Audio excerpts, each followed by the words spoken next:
The MLB Gambling Podcast on the Sports Gambling Podcast Network is brought to you by Edge Boost. Bank for better. Sign up today at edgeboost.bet, code HBN, and get a free Reds or Terrors t-shirt. Claim your free shirt at sportsgamblingpodcast.com/refs. We're also brought to you by NY Bets, because you can get a $25 free bet for the Belmont by going to nybets.com/SGPN25, promo code SGPN25.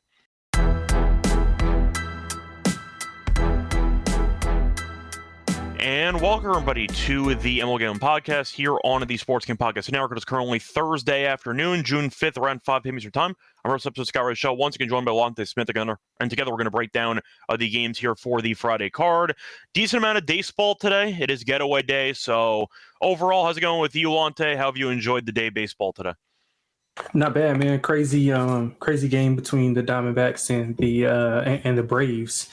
So I enjoyed that one for sure. Outside of that, man, it's been pretty good. Just checking it easy. Getting some new series underway, so I'm excited about that this weekend. Yeah, definitely a crazy game. The Braves allowed, I think it was 7 runs in the 9th inning. They completely unraveled. 10-4, yep. Yeah, the team sucks. That's kind of the main takeaway there. They can't close. Iglesias was really bad. Blew it, coincidentally. And, just overall, really, they got swept, I think, by Arizona. They've just been terrible. Yep, they have been. So Arizona was terrible going into that series. Arizona's been really bad, but I think the Braves have now lost like 11 of 14. Yeah. And they got Strider back, and they got Acuna back, and they've just been awful. So nothing else really out there. But they finally woke up offensively, and it didn't matter. So that was definitely the main score line of the day. The White Sox actually just walked off the Tigers in extras. Damn. Cardinals walked off the Royals in extras as well. Mets are up 4-2, but the Dodgers are threatening. A's are actually winning a game for once. They're up 12-1. And I saw Cal Raleigh hit another home run. He homered to give the Mariners a 2-run lead in the 6th inning. Anyway, moving on to the actual card for the Friday slate. Before we get into any of the actual game previews, a reminder that you can help join the SGPN community by downloading the app. So you can definitely get all of our free picks and podcasts for the Stanley Cup, College Baseball World Series, and NBA Finals on the SGPN app. Get it wherever you do. Get your apps free to download. Moving on to the games on the card for Friday, starting off with the Marlins taking on the Rays. We have no lines, by the way, on like half these games. Apologies, it is what it is. For this one, though, you have Miami off of getting swept by the Rockies, ouch, against the Rays. The Rays have been really good lately. They're looking at Littell, who's pitching. Last time he pitched, pretty sure he had a 116-pitch complete game, so he might be exhausted. And Cabrera's been good recently, 2-1, 4.14 ERA. I do want to point out Cabrera has allowed 0 runs in his last 2 starts combined, so he has turned it around. I'll ask you, though, Tampa should be a decent favorite in this game because they've been in good form and because Miami stinks. But Littell might be exhausted. We'll see how long he goes in this game. I think I like the under in this game. I think I trust Cabrera a bit, maybe the first 5 under. Littell's been fine, though. Cabrera's been good. Give me a low-scoring start to this game. Yeah, I don't disagree with that. I would look at Miami first 5. You talked about the fatigue. I mean, Littell's coming off that first career complete game. He's been steady since the end of April. His hit rate is still a bit high. And Miami, I mean, they can't get any lower than what they got this past week with the sweep of by Colorado. But Miami did take 2 of 3 at home versus Tampa in mid-May. You know, obviously it's a different team. As of late, they outscored them 14-9 in that series. But Tampa, you know, they've won 7 of their last 10. Offense has been really good. They've had 5+ runs in 7 of those games as well. I like Cabrera. He's been the better as of late. You talked about the he's got 11 and a third scoreless in his last 2. So he's been in good form. He's only got 3 road starts. He had 1 or less earned in 2 of those. So pretty good on the road. I'll take a shot with Miami in the first 5. I'm pretty sure they'll be a decent size dog. Yeah, definitely should be a pretty, in my opinion, interesting matchup. Only for game 1, because I think Miami might get destroyed in the series. But Cabrera does not go much length. He has been good lately. That's why I mentioned first 5. I'd rather just back him and avoid the Marlins bullpen.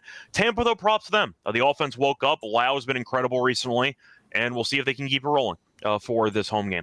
Moving on to the Phillies against the Pirates. Phillies are getting destroyed right now, 9-1. As for the Pirates, they play later against Houston. Nice shutout win, though, yesterday, so good for them. You have undecided against Falter. For this one, Falter has been okay this season, 4-3, 3.14 ERA, pretty good ERA. I'd say unexpected, but he's been pretty good. No lines for the side and the total. Philly will be favored in this game, and the total probably is going to be like 8.5, if I had to guess. But I'll ask you for this game, not really much to talk about because we have no lines, but do you like Falter in this matchup, or are you picking him to just get destroyed?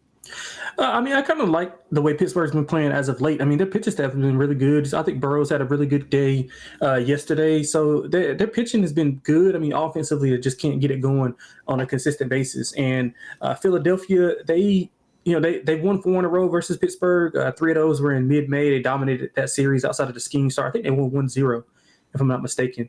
But they've not been good as of late. I thought that we talked about it. I don't know if it was me or you or me or Mal, that Philly's record when they were like rattling off all those wins, they were against like below average to bottom tier teams, and credit to them for winning, but it really wasn't like that impressive. They've lost 5 of their last 6. 4 of those were at home. So I think it might be a little susceptible here, depending on who's on the mound. So I'm probably going to take a shot with Pittsburgh at home. Falter's, like you said, Falter's been okay. I like the way Pittsburgh's been playing as of late. They're 500 in the last 10. So I think their stride's better than what they were last month. So I'll probably take a shot with Pittsburgh. Yeah, I can get behind that. It depends on what the price is going to be. Yeah, but for sure. I think Falter's actually been okay so far this season. Moving on to the Rangers and the Nationals. The Nationals had a really, really low-scoring game yesterday because Gore was really good, and they won 2-0. But for the Rangers, this team is absolutely horrible. They can't hit. So the hitting coach they fired is thrilled that this team is still terrible. 9-20 on the road this season, so not exactly ideal. But for the matchup, you have Corbin against Soroka. For the pricing, I actually have lines in this game, which is nice. You have the Rangers at -136. You have the Nationals at +116. For the over-under, I see 9.5. So for this game, Soroka has not been good this season at all. On the bright side, the last time he pitched, he got 10 runs of support in the first inning. Yeah. That counts for something. He was still bad, though. He was not good. There was a moment there Arizona actually had the tying run at the plate later on in that game. But Corbin's been fine. He's not been as good as he was in the first month or so, but we thought Corbin was the worst pitcher in the league, and he's actually been usable for 2 months. That counts for something.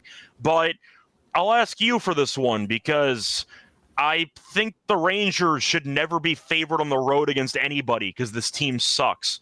But I understand Soroka being a dog because he's not very good either.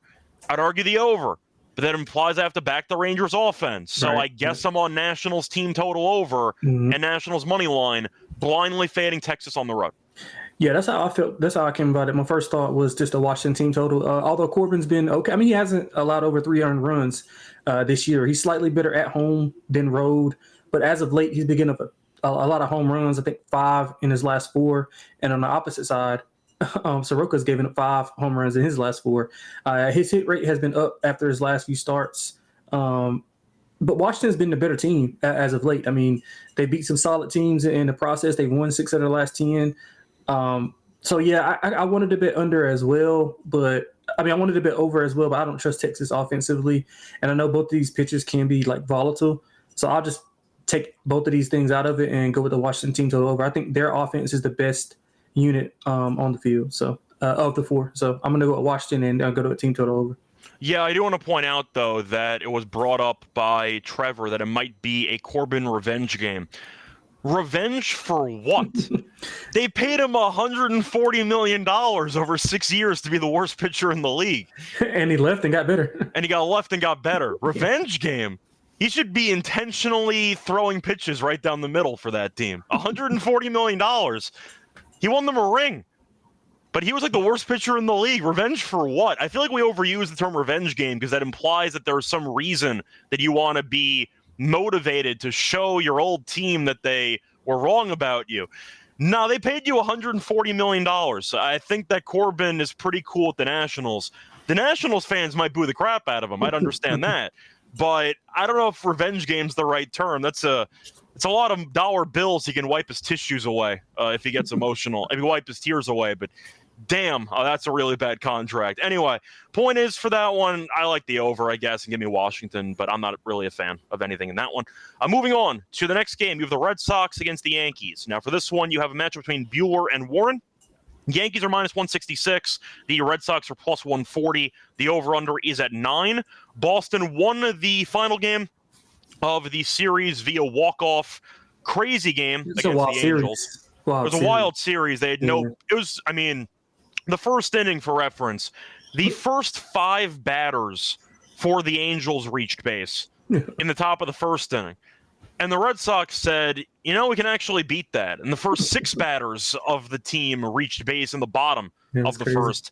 Then they went back and forth, and Rafaela hit one of the shortest walk-off home runs of all time because it was around the pesky pole. Literally, I think it was recorded as the shortest in any ballpark, if I'm not mistaken. It wouldn't shock me. But the point is they ended up winning that game. They still can't pitch to save their lives, and the offense has been up and down.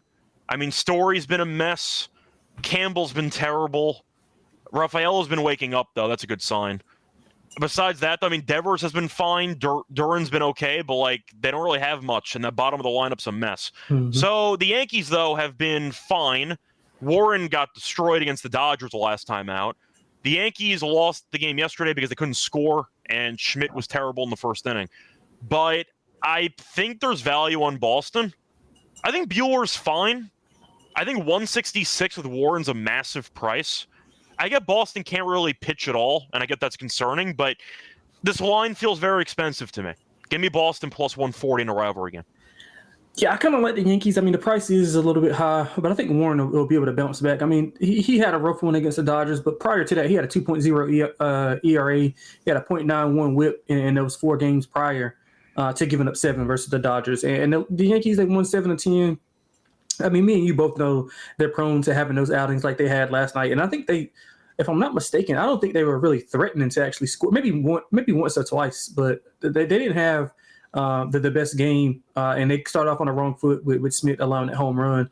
So, and they were just kind of uphill from there because, Cleveland got to their bullpen, and the bullpen is still, lights out. But I don't really know what to do with Boston. I mean, they've lost 7 of 10.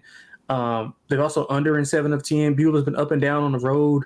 I think he basically sums up what their team is. It's kind of like up and down, and you never know what you're going to get. So I think the Yankees and Warren bounce back. 160 is a bit much. I'll probably just run line or pass, and I just don't want to lay that with the Yankees with no Weaver closing in the 9th inning anymore. Yeah. I mean, and that's fair too, because I'll tell you, I lost the run line. I lost the run line a couple of nights ago. They were up 3-0, and then man, that was brutal. But or 2-0, I'm sorry, and then they gave up. Or, no, was it 3-1 or something like? I don't know. They were up 2 runs and they blew it because of Devin Williams allowed. I think he walked the guy and then allowed a double at some point. It was ugly. But yeah. So I like the Yankees on the run line. I maybe a good parlay piece, but 160 is kind of pushing it for me as much as I want to back Warren in a bounce back effort. Yep. I think once again it's mostly just the price thing. The Yankees and the Red Sox, honestly, you kind of throw the head-to-heads and the records out the window. The rivalry may not be as strong as it used to be, mainly because the Red Sox have kind of deteriorated into nothing for the last couple of years. Yep. But it's still a rivalry. These teams still hate each other. I think 160 and change is just massive as far as I'm concerned. And the Yankees offense, even Judge has kind of cooled off of it, but he's still batting like 390, so I can't roast the guy. Yeah. Have you been a fan of anybody else in the lineup? Because I feel like it's just a bunch of nothing. I mean, it is. I mean, Bellinger had that spurt where he was hitting the ball pretty well, but I mean, he's cooled off lately. Yeah, he has. And then Volpe's been a mess. Yeah, Volpe's and Jazz is he's either amazing or he's trash. He's either a home run or a strikeout. Yeah. But he also just came back too. DJ's actually been okay, which is not a good sign when you're praising DJ as one of the best hitters in this lineup right now. That's not a good sign. I think they go out and get a couple bats, a couple arms as well. Well, I don't know about maybe a reliever or something, but they got to fix the bottom or the middle of that order to get some kind of consistency there. Because, like you said, we just went over half of the lineup, and we didn't talk about. We didn't talk about the guys at the very bottom, but I like Goldschmidt though. Yeah, I like Goldschmidt. I think Goldschmidt. I think he'll be better as we get closer to as we get deeper into the summer. Once the weather cools down a little bit, I think he'll be really, really good in that part of the season, after All-Star. Yeah, I see a stat that Trevor's mentioning that Devin Williams' ERA before the 9th inning is 2.35. ERA in the 9th inning is 10+. So there you go. What happened to not that guy, good. man? He's been really Pete Alonso broke him. No, that's what happened. But once again, it's not even just him though, because you're also throwing out like Leiter, who I think is awful too. Yeah, what is the deal with that, man? Well, Leiter I didn't even like in Chicago. They just traded for him because they needed the arm. They got Loizaga back, but like, I mean, is he still healthy by the way, or did he get hurt again? Yeah, I'm not 100% sure. I don't know if I'm not sure about that because I thought he was decent. I thought he could be decent if he's fully healthy, but I'm not 100% sure if he is fully healthy or not. I was gonna say I know that he's been pitching this season. I'm just not sure if he got injured. No. Yeah, but I'm saying I think even pitching, I just think he's been pitching. Like, yeah, he's playing. He's got an ERA of 4. Yeah. So he's been like average. Leiter, he gets so many guys on base. It's just such a pain in the ass to watch him pitch. But it's kind of my point. I think the back end of the bullpen's a mess. Yeah. So I'll go Boston for this one. Maybe Boston team total over. If you want to go for a fate of war in this bullpen, and you could avoid the Bueller experience entirely if you want to. Moving on to the next game. Diamondbacks fresh off of the crazy comeback there in the 9th as they take on the Reds. Now for this one, you have undecided against Lodolo. What do you know? We have no lines. So for this one, Lodolo, we know the season's been solid, 4-4, 3.1 ERA. Reds, though, are the definition of streaky, and because of that, they're mediocre because they're 3 under. They just alternate either multiple game winning streaks or losing 7 of 9. That's kind of where they're at the entire season. Arizona, though, is at 500. They swept the Braves and they had a miracle comeback. So you could argue maybe there might be some momentum brewing. There might be something cooking with Arizona right now. They still can't pitch, but they can hit. That might count for something. I don't know who's going to be favored in this game, but I'll take Arizona. I'll ride the hot hand. Yeah, I'll ride the hot hand with Arizona as well. Did you see how Cincinnati won the middle game? I think the robbery? The Friedel? Yeah. Oh, my God. I think he put them up by 1 and got the game-winning catch. So. An absolute wall scraper, but it still counts as a robbery. Yeah. But yeah, I mean, that was a great game. That actually was a pretty good series. Milwaukee's been rolling, but yeah. Yeah, for sure. And that was the only game they won in that series, I think. Yep, that's it. Yep, because they came back and I won. I think Milwaukee won 9-1 yesterday. That sounds right because Abbott got destroyed. Yeah, he did. Yeah, so I think Arizona is playing better offensively. Cincinnati, I think you summed it up pretty good there with how their season has been for pretty much the past 3 or 4 years. So I'm gonna stay with the more consistent team, the hotter team right now. Arizona, not a ton of travel. Atlanta to Cincinnati. So I think they'll be fine here. So I'll take Arizona. Yeah, I'm curious what the price is going to be, but I'm hoping Lodolo's a favorite, just because I think that this game could open up late and you might get some chaos on your hands. We'll do one more game, actually, because we have no lines in this one either. Matchup between the Cubs and the Tigers. For this one, you have Brown against Skubal. For this one, the over-under, we don't have a line. But I'll ask you, simply put, any reason to go against Skubal? Man. What a pitcher. Yeah. It's tough to do. It's tough to do that. Outside of that, he had a blow up against Boston, ironically, at home. But outside of that, man, he's been money. He's had 4 combined hits in his last 2. He's coming in off 16 scoreless innings. Brown, on the other end, he was solid in bulk relief role last outing, but he had 14 earned in his last 2 starts. He's got a really good K rate, but he's also got a decent size hit rate. So Detroit's playing both of these teams playing really good baseball. Chicago 7-3 last 10, Detroit 8-3 last 11 with the loss today. But yeah, I just can't face Google. I mean, I know the number is going to be despite Chicago being one of the best teams in the league, I'm pretty sure the respect of Skubal and what he's been doing, especially at home, is going to supersede that. So they're going to be at least minus 170 if I had to guess. Yeah, they will be. So I'll take I'll probably end up taking some Chicago just off value alone. But I mean, it's hard to face Skubal for real. But I mean, with a team like Chicago, with the offense that they have, I think they're more than capable of putting up a fight at a nice plus price. So if it's 150 or above, I'll definitely be on Chicago. Yeah, I think the one pushback I'll give you there is the fact that I don't like Ben Brown at all. Yeah, that's fair. If they were using a better pitcher, I would consider it. But the problem is I don't think Brown's any good. Now, the Tigers did struggle against the White Sox. They actually lost the game today in extras. So we'll see how they do in this series, but I can't really go against the best pitcher in the league.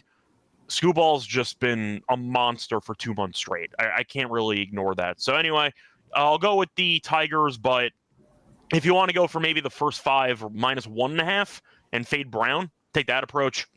That could be a bolder option to get plus money.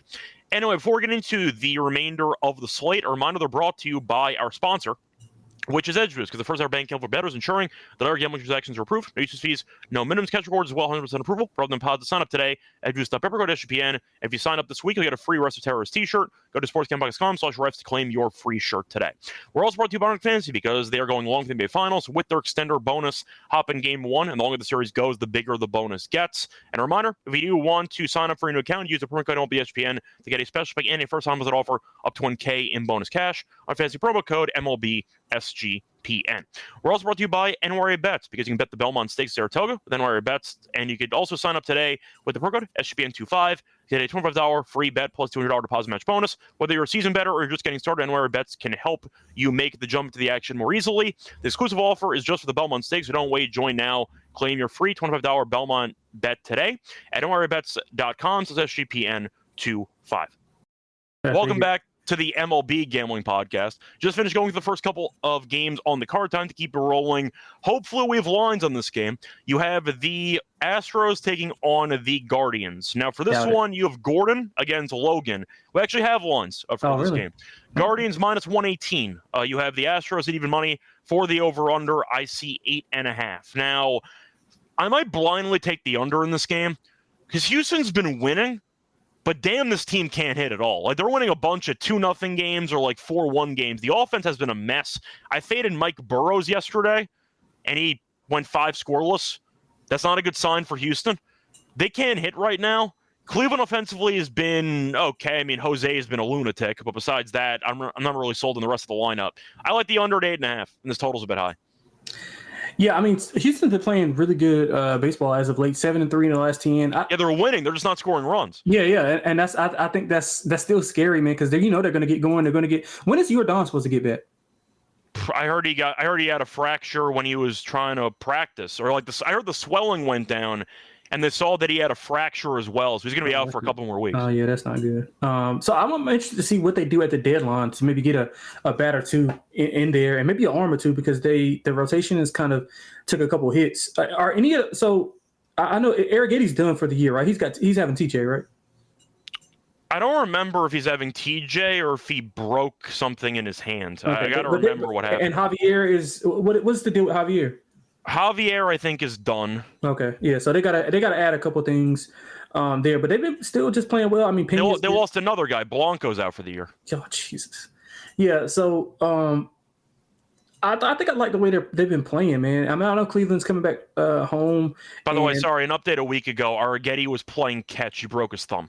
Oh, okay. All right. So he might come back in a couple of weeks. Who knows? Okay, cool. Yeah. So, but all that to say, I'm probably going to take Houston in this spot. I mean, I like the way Pena's been playing. He's been playing out of his mind. 10-game hit streak. Yeah, he's been playing out of his mind. So I'm going to take Houston. They've been playing a lot better lately, although I'm well aware that Cleveland's much better at home than they are on the road, and they just coming off a regular series against the Yankees, depending on what happens today. Yeah, once again, I think I'll agree with you about Houston, but all their games are just low-scoring, painful watches at this point, so I'll go with the under as well. Moving on to the next game, matchup between the Royals and the White Sox. White Sox, not a bad series against Detroit. For this one, though, looking at the matchup between, you have Lugo and Martin. The Royals are minus 180, the White Sox are plus 150. Over-under in this game is set at 8.5 or 8. Lugo this season's been fine, a 3-5, 3.45 ERA. Martin 2-6, 3.67 ERA. But we know that the White Sox have been okay at home. They're only 3 under at home. They're 23 overall, so they're awful on the road. But Kansas City's 2 over, and they're 4 under on the road. I like the under in general, because Kansas City can't really hit, especially on the road, and the White Sox never hit. However, 150, I'll take a spin with Chicago. They had a decent series against Detroit, and I'll fake Kansas City on the road.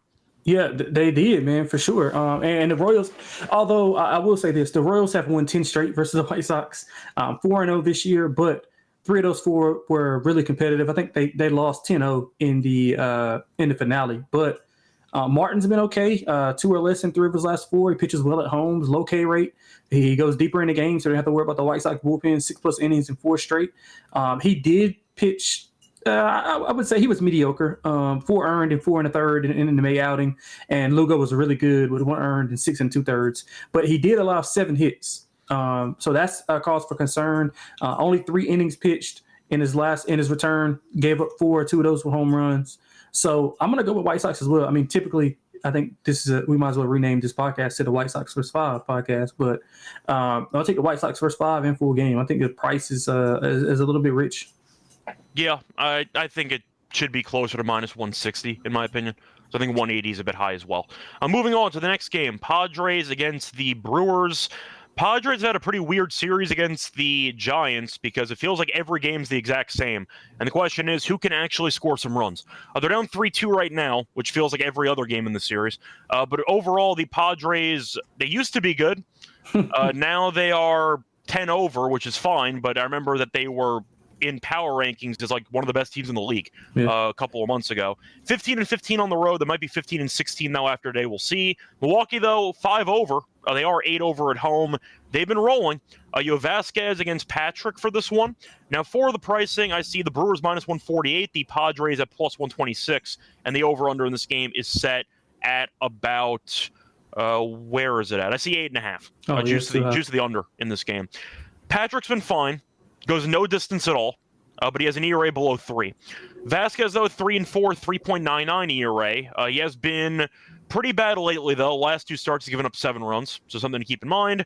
But he has actually been getting decent results in terms of wins and losses because the Padres score a bunch of runs in support. The Padres have actually won 5 of the last 6 starts that he's made. So we'll see what happens, but I think I got to take Milwaukee just based on current form. I'll go minus 1.5. I'll take a spin with it, actually. I don't trust San Diego on the road.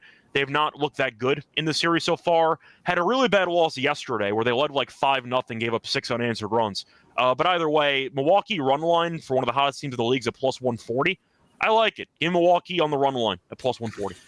Yeah, I couldn't agree with you more. I like the price. I think anything under 155 is good with me. I mean, Milwaukee's obviously been one of the harder teams in the league, 9-1 the last 10, and they've been dominant too. They're not just scraping by. I mean, what they did to the Phillies on the road was insane. They're hitting about 270 in their last 10, 6.2 runs per 9. You talked about Patrick. He's been fine. No length like you said, but he's been solid at home, 2 or less in 5 of 6. 3 or less in all of his starts. But if you go to Vasquez, he's been solid on the road, 2 or less in 5 of his 6 starts on the road. He's also, his hit rate's he's allowed exactly 6 hits in 4 of his last 6 games, 7 home runs in his last 5. So a bit kind of hit or miss there. And I mean, San Diego's won 7 of 10, but I mean, I couldn't have been more less impressed by a team who's won 7 of the last 10. But I think Milwaukee's a superior team right now. You got to keep betting the under in the San Diego games. I think both pitchers provide that substance to be able to go pretty good. I'm more worried about Vasquez than I am Patrick, but I think they can hold them under. I think we see a 4-3 type of game here with Milwaukee squeezing by. Yeah, or maybe we can go 4-2 so you can catch that minus 1.5. I was going to say, I think it was going to be close, but I think that Milwaukee sneaks away. I'm looking for the value, so that's why I'm going to go with it for that one, for the run line. Moving on to the next one, you have the Blue Jays against the Twins. For this one, you have Gausman against Ober. Ober was supposed to pitch, I believe, yesterday, and then they ended up having was it rained out, or they just changed who was pitching? Because I'm pretty sure I broke down Ober yesterday. I'm not sure. I thought the only game that was rained out was the Royals. So why did I think Ober was supposed to pitch? No, maybe I could be wrong, but was he supposed to pitch? I think he was supposed to pitch today, and they bumped him back for Festa. I think that's what happened, and then Festa got destroyed. Either way, the point is Ober is pitching for this game. He's going up against the Blue Jays with Gausman. For the actual pricing for this game, you have nothing. We have no lines, which is kind of an annoying trend on this episode. I'll ask you though, because Ober's been good so far this season. 3.48 ERA. Gausman's 5-4. 3.82 ERA. He struggled the last start, though, 4 2/3, 3 runs. But you are looking at the results that the Blue Jays have had with him pitching. They've been good. They have won 4 of his last 5 starts. Now, as classic Gausman seasons go, he's a lot better at home than on the road. 4.33 ERA on the road. I'll ask you what you like for this one, because I'm assuming the line will be close in this game. I'll go with Minnesota, who's 18-8 at home. So I think it'll be a pretty cheap line. Yeah, I might go with Toronto. I mean, they've been playing really well as of late. I mean, Gausman 1 earned or less in 3 of his last 5. He's got great command, 2 combined walks in his last 6 starts. I actually handicapped Paddock for whatever reason. I don't know why I saw Paddock, but this Minnesota's returning back from 3 straight road series. So I usually try to fade teams there depending upon the matchup. And I think Toronto's Toronto's 7-3 in the last 10. I like under as well. I think both offenses may struggle here. Minnesota does play really, really well at home. But, I mean, I think Gausman can go fine. He's been in decent form. He's not going to walk a lot of guys. Contact has kind of been down a little bit as well. So I'll go under and take Toronto on the road. But usually when I take Toronto, they lose. So congrats. Yeah. Moving on to the next game, Dodgers against the Cardinals. Dodgers are playing right now as they are in a war with the Mets. They're currently down 4-3 in the 5th. As for the Cardinals, they won the first game, this doubleheader, though, so the bullpen should be pretty thin for this game. For the actual pitching matchup, though, you have undecided against Gray. We have no lines because undecided's pitching for the Dodgers, but I'll ask you, Dodgers laying on the road, or you want the Cardinals plus money at home with no bullpen? Yeah, I'm probably going to be on the Dodgers. I mean, the Dodgers have been they're the typical team who's like trying to just make it to the All-Star break, and then they'll kick it in a high gear for, maybe a month, and then they'll, go in cruise control, and then they'll lift it back up in the playoffs. So kind of like the Warriors did when they had KD that second ring. So I mean, it's hard. I mean, it's hard to fade them in certain points, but I think you got to back them here if the price is good enough, especially with Gray on the mound. So it's not like it's not like you're going against, some back end rotation guy. You're going against one of the top end rotations. St. Louis really good at home. They've been playing well, 6-4 last 10, but probably end up taking a shot with the Dodgers with the bullpen being taxed, and the Dodgers likely coming off of a war with the Mets that they're probably going to lose the series if they don't come back and win this game. So probably take a shot with the Dodgers at a good price. Yeah, I think for this one, I'll take the over in this game. I don't know who the Dodgers are going to use, but I think the offense can go fine in this game. For Gray, he's been good lately, I'll admit it, but I do think that it's a decent spot for maybe the Dodgers offense to do some damage. Yes, I want to see his numbers against the Dodgers, though, in terms of batters.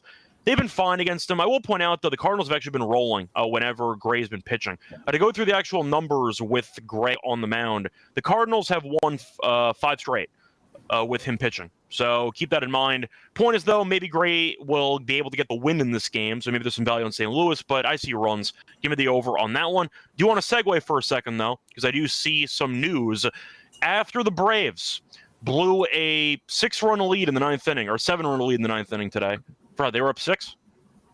It was 6, right? Yeah, 6. Yep, 6. 10, yeah. So after they blew a 6-run lead today, they decided that, I guess, Iglesias is not good enough to close. Do you want to guess who is going to be a brand new reliever with this team? I have no idea because I don't know what they're. I can't think of their rotation. Called up somebody who's been around for a while. We have not heard his name all year. Oh man, I'm bad with this. Give it to me. What you got? It's Craig Kimbrell. Oh my god. They called up Craig Kimbrell to try to fix the bullpen. So we'll see what happens. To be fair, they did it before the Yankees did it. He used to be good on the Braves like 10 years ago, if that counts. But yeah, Kimbrell apparently is the savior of that Braves bullpen after the implosion today. So there you go. If you miss seeing the arm dangling while giving up 3 runs, you'll be able to see that again in Atlanta. Anyway, I wanted to mention that before I forgot. Moving on to the Mets against the Rockies. We saw the Mets destroy this team in Citi Field about a week ago. Facing off again, Mets minus 330. You have the Rockies at plus 260. For the over-under, I see 10.5 or 10. For the run line on the Mets, it's going to be unbettable anyway. But if you want to consider taking it, Mets minus 1.5 is minus 200. Senga, though, is against Senzatella. I think Senzatella is firmly the worst pitcher in the league. And I think Senga's been really good. So I know the Rockies are off of a heater as they ended up winning 3 straight games. But I'll go Mets to kill this team. Senzatella is so useless. And you're looking at Alonso, who's been crazy lately. Yeah, he's been really good. He homered again today. Really good. Lindor, I know, missed the game today, though. He has a broken pinky toe. So I'm not sure how long he's going to be out for. Oh, yeah, I saw that. I actually saw that. I saw that. He was like laughing on the ground whenever he got hit. They're probably going to end up like doing the classic. I don't know if it's a splint or they just basically tape it to the toe around it, and they're just going to try to make him play. That's what I expect to happen. We'll see if he ends up playing. I don't think he's going to go on the IL, though, for that one. But point is, I'll go with the Mets anyway. The Rockies, they beat the Marlins. Congrats. But I think Senzatella is a batting practice pitcher if I've ever seen one. So give me the Mets -1.5, -2.5. I think they just kill this team. Yeah, I completely agree. I don't want to spend a ton of time on this, but I think we hit on this exact bet last time. Mets team total over, Rockies team total under. And I think Senga was actually pitching in that matchup. I'm gonna follow the same formula. I doubt the Rockies can score 2 runs against Senga. So maybe total runs under allowed for Senga would be a good bet as well. But yeah, that's pretty much all I got on that. It's not a ton. It's not a ton of handicapping with a like a monster number like this. Yep, there never really is. If you want to go for Mets team total over, I'm not going to stop you, but I do want Senga. So that's why I'm going with the alternative run line instead. I do want to point out, by the way, some other piece of news that's coming across about 20 minutes ago. Shane Bieber was supposed to make a rehab start on Friday, and now he's meeting with the doctor. So he probably will not come back this season. He has some soreness. That's not a good sign. So keep that in mind, but wanted to mention that too. Moving on to the Mariners against the Angels. Mariners keep falling off a cliff. They're trailing right now to Baltimore in the 8th inning. They're on the verge of getting swept in that series. Yep. Baltimore's up 2-0. Yeah, they have not been good. We'll see how this game goes, but they've currently lost 5 of their last 7. They're officially no longer in first place. They got jumped by Houston. Evergreen tweet. For this one, though, you have a matchup between just trying to find the matchup here. Okay, so I see Miller against Hendricks. So you have Seattle at -155. Angels are +130. Both pitchers are not good. Their ERAs are basically the same, 5.36 for Miller, 5.34 for Hendricks. Miller, though, has been pretty bad lately. He has allowed 14 earned runs in his last 3 starts. For the home road splits for Miller, he has been equally bad in both, but technically worse on the road, as he's a 5.68 ERA. For Hendricks, we know that he's not very good, but at the same point, he does have a better overall, I'd say, resume at home, a 3.8 ERA at home, so something worth mentioning. He has been constantly giving up 3 or 4 in every start recently, so at first glance, over, but Seattle can't really hit. So I might take a spin with the Angels. Maybe Angels team total over and you blindly fade Miller. But the over-under, I think, actually has some value at 9. I don't trust either pitcher. Give me the Angels team total over and give me the Angels money line. +130 fading a team in free fall. I can handle that. Give me the Angels. Yeah, I like the over as well. That's the first thing that I put down. And to back your point up, the Angels have won 7 of the last 10 versus Seattle. Now, although both teams are 3-7 in the last 10, I think you brought up a good point with Hendricks being able to pitch a little bit better at home. He's between 3 and 4 runs over his last 5 starts, so he's like not been terrible, but he's not been good. So he's like this game will probably be like 5-3 in the 6th inning, and it's like, all right, we just need one more run off these bullpens, and then we're fine. Yeah, and Seattle did sweep a 2-game set in late April, 14-6 combined score. That was back when they were good. Yeah, and I think they will get back to that point. I just think the injuries have been piling up, especially on the pitching side. So I think they'll be a team to buy on in the after the All-Star break, whenever they get a lot healthier. But the Angels, the Angels are kind of like like how you described the Reds, but with less talent.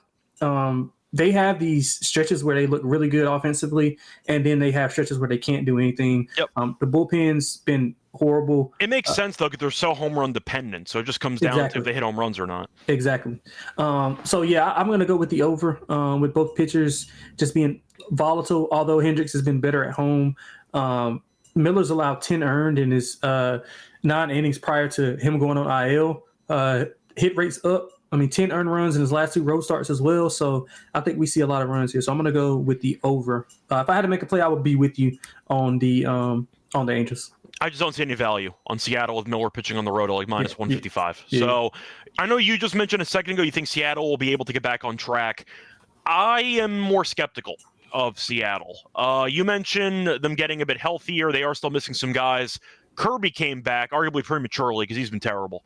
But the offense, Raleigh's been incredible. Besides that, Crawford's been heating up over the last couple of weeks. It's like he had 2 hits already today. Yeah.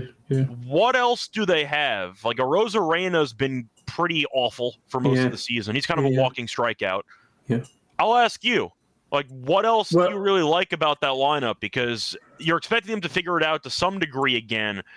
But you're looking at who was hot earlier in the year. Polanco was having a great start to the season, which I think was unsustainable based on his career. It just felt like he was kind of exceeding what we all expected his ceiling to be, and he's kind of regressed back. Yeah. The issue I had with Seattle from this offseason was they didn't do anything.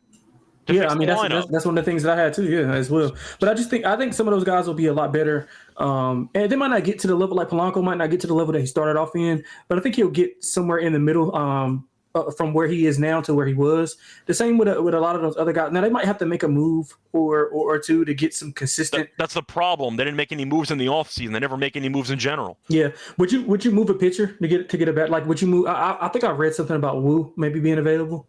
It depends how realistic you want to be. Because their pitching rotation, their depth, like as far as rotation, is really, really good. Well, this opens up a conversation because you're Seattle. Historically, you don't like spending much money. Yeah. Julio has been, in my opinion, one of the most overrated players in the league for a while. I'm not a Julio guy at all. I think that he's got upside, but people expect him to be a superstar, and he's not a superstar. You could argue that he's an all-star. I think that's kind of it. Maybe you think I'm being a bit harsh here, but I'm not a big Julio guy. Maybe a little. I mean, I think he's a solid outfielder. Defensively, he's solid. At the plate, I'm not really a fan of his approach at the plate. He's like feast or famine.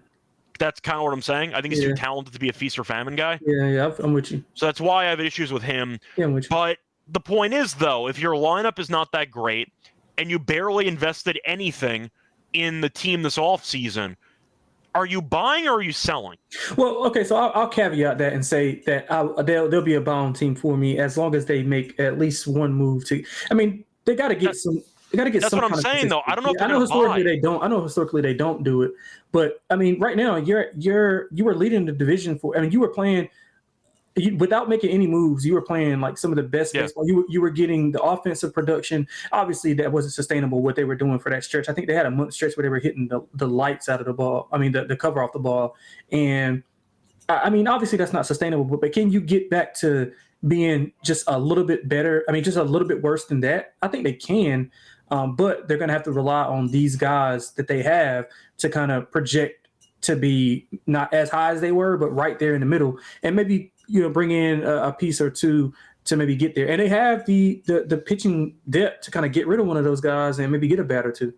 They can. I think that's why I'm asking, though, because you're making it sound like they, in theory, could buy and try to be in contention. Based on Seattle's history, I think they might sell.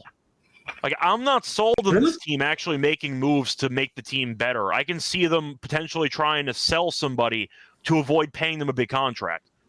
Like you mentioned Wu. I think Wu is very good. Yeah, I think he's good, yeah. They've got a bunch of pitchers that I like, but I just don't think Seattle, in the grand scheme of things, is willing to spend enough money to seriously contend for anything year after year. Seattle making the playoffs is a serious achievement for this franchise over the last 10, 15 years.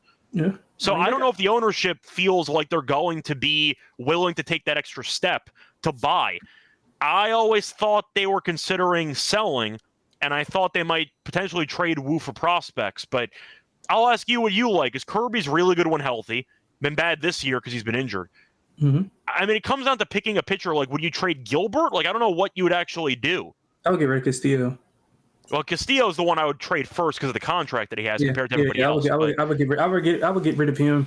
So who do you think? But are you trading Castillo for prospects? Or are you trading him for an actual hitter? Because it sounds like he's more of a prospect guy. Yeah, maybe which makes you a seller. Yeah, maybe you got to package something else with. I mean, it's baseball is like one of the weirdest trade things that it is. Yeah, so but it comes down to mindset. I never viewed Seattle as a team that would constantly buy at the deadline. Historically speaking, they've been more sellers, if anything. Yeah, that's fair. That's 100% fair. But I think if you're this competitive, I mean, you're right there with the division. I know Houston's playing well right now, but I mean, how much better do you think Houston is than they are? Truth is, we really don't know. Right. Houston's rotation has been injured, but Houston, as season after season goes by, yeah, I mean, they just always find themselves at the top. Yeah. They always do. Yeah. So, and that goes back to the history that you were talking about. Yeah, so Seattle might go for it. I'll just believe it when I see it because historically speaking, they tend to either do nothing or sell. Yeah, and Houston will do something. Yeah, Houston always does something. Yeah, they will do something, yeah. That's why I respect what Houston does. They'll trade away Kyle Tucker, get pieces back, and then trade for more guys during the deadline. Even though as a Yankees fan, I can't stand them. Yeah, it's because they're good. Like, I'm not going to criticize them for running an efficient franchise. That's how I look at it. I agree with you. Either way. Moving on to the next game, matchup between the Orioles and the A's. We'll see if the Orioles can sweep the series here. I think they're going into the ninth inning right now. I think they're up 1 entering the ninth. Yeah, so top of the ninth right now, up 1. For this game, though, you have Kramer against Sears. So 2 pitchers with pretty bad ERAs. For the over-under and the spread, I got nothing. So I like the over. Probably at, 15.5? No, just kidding. With these 2 pitchers. I'll take the over anyway. I just see runs. Yeah, that was going to be my lock for the show, man. I like over. I was buying Baltimore. I think I've said it on the last few episodes. They have been showing me a little bit more, although, quality of competition has not been. It still counts. Yeah, but they won 8 of 10. It's just the way that they've looked. Even in defeat, they've been competitive. Yeah. Whereas early on, they didn't look like they were lifeless. Not a lot of fight in them. But they're playing well. 5 straight wins, maybe 6 after this. Kramer's been better in May. He's got a 2.78 ERA, 3 quality starts. Just compare and contrast that, he had an ERA of 7 in April. He's allowed contact, but not a lot of runs, and that is, like analytically, that's kind of like screams regression. So, for instance, he had 13 hits in his last 2, but only 1 earned. So, that's kind of a cause for concern. But the A's, they're losers of 20 of their last 21. Sears, he's got a high hit rate, low K rate, 6 home runs allowed in his last 5. Like an ERA sky high in May. I think we see a ton of runs here, but I would probably lay the 1.5 at Baltimore, to be honest with you, if it's a decent price. I think Baltimore's been good. We'll see if they win the game today, but I like how they've played. So I don't mind that statement there. I like the over 2 for that game. Moving on to the last game, Braves with Craig Kimbrell now on the team, traveling to San Francisco. Now we know the Giants are good at home. They're 18-11 at home. Braves, though, 10-20 on the road. Schwellenbach against Birdsong. For the over-under, I see 7.5.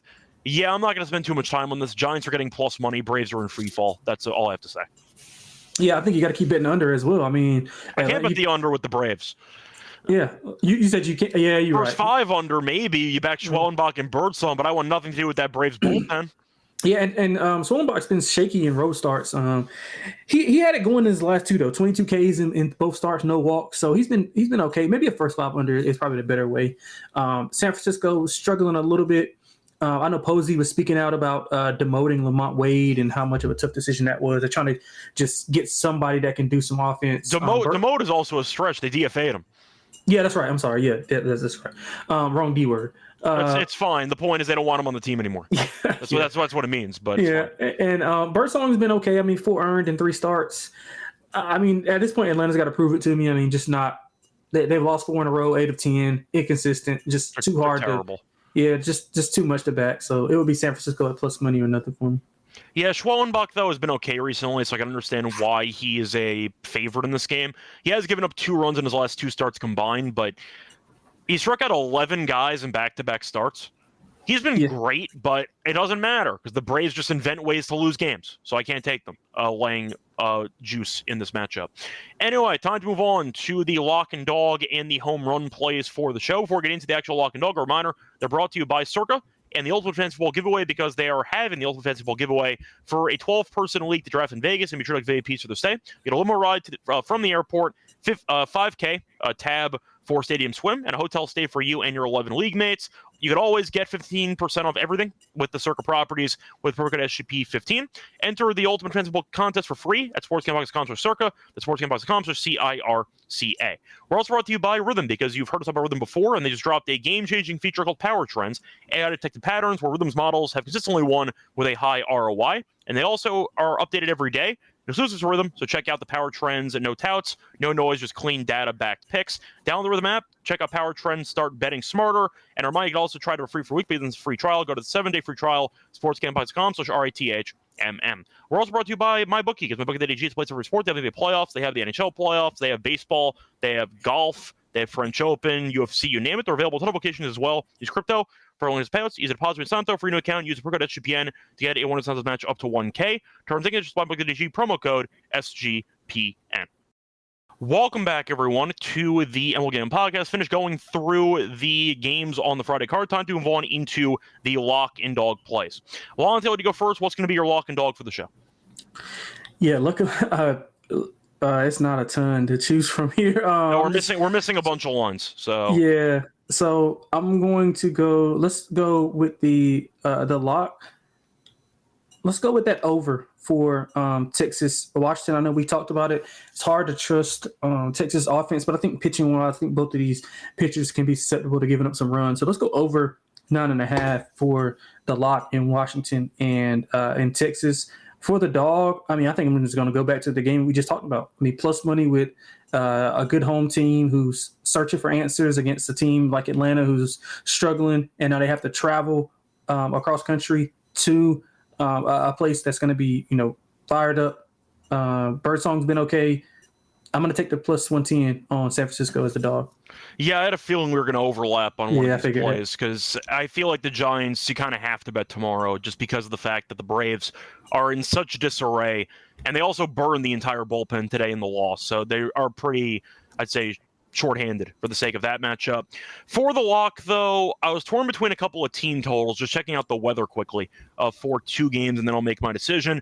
It was either going to be the Red Sox team total or it was going to be the Angels team total over, and I wanted to see which one I wanted to go with. I might go with the Angels, but do I think Warren will actually pitch well? Okay, I think I'll go with the Angels in this one. I'll fade Miller, who's been really bad. It is not Miller time for this game. I'll go with the team total over for the Angels. I could find that at 3.5 minus 145. Hell yeah. And that's a great deal. Fading Miller, wins blowing out in that game as well. I'll go with that as my lock for the show. For my dog, I will not go with the Giants. We'll try to spread the wealth a little bit. Instead, I'm going to go with, it's either going to be the Red Sox or it's going to be I'm not going to take the Angels twice. So you know what? Give me the Red Sox in that game against the Yankees. Yankees bullpen has not been great either. Warren got shelled the last start. I know he was good before that, but I've not been that big of a fan of him in general. Bueller's been fine, but I think the Red Sox offensively have enough to challenge a Yankees team that has not been hitting the ball well lately. Give me the Red Sox money line at around plus 144 as my dog for the show. Time to move on to the home run plays for the show. Yeah, we don't have lines on anything, so you can go back to the Minnesota A's game if you want to. But what do you want to go with? Yeah, I'm going to go right to the A's game, man. I'm going to go with Adley Rutschman. He hit one yesterday. He hit one sorry, yesterday. I said Minnesota A's. I meant Baltimore. No, yeah, I know what you meant. Yeah, I like Adley Rutschman to get going tomorrow. I think he'll have a big game. Obviously, that ballpark is hitter friendly. We talked about the pitching on the A side being so bad, losing 20 of their last 21, and I think this will be a big breakout series for a lot of offensive guys for the O's, specifically Adley Rutschman. So I think he's had 5 hits in his last 4 games. He's been seeing the ball pretty good. So I'm going to take him to go yard tomorrow. Yeah, so I was thinking about going to the same game, but I think I'll spread it around anyway. I might go back to the Angels game. I just want to quickly see who has been actually hitting well. But now I'm considering pivoting, actually. Let me just see as a reminder. I mean, Lodolo's pitching, though, and I think he's actually pretty decent. Thought about Suarez. I thought about it, but I'm not going to do that. Lodolo's actually been pretty good at limiting home runs. I think I am going to go to the Angels game, though. Let me just quickly see who Miller struggled against in his career with this team. The only guy to hit home run is Taylor Ward. So you know what? I'm going to go Taylor Ward. I think that he's a guy who we know can be a bit streaky at times. Did have a home run on Wednesday. Last time I gave him out, he homered, so that was pretty cool. But I'll go with Taylor Ward in this one. 17 home runs this season, and Miller's been bad against him, so I'll go with that as my home run choice for the Friday card. Anyways, going to wrap it up for the show. Lonte, anything else you want to add? That's about it, man. Wish we had more lines, but we did what we could. Yep, apologies there, not our fault, so it is what it is. Till next time, good luck to all of you and all of your bets. Bye, everyone.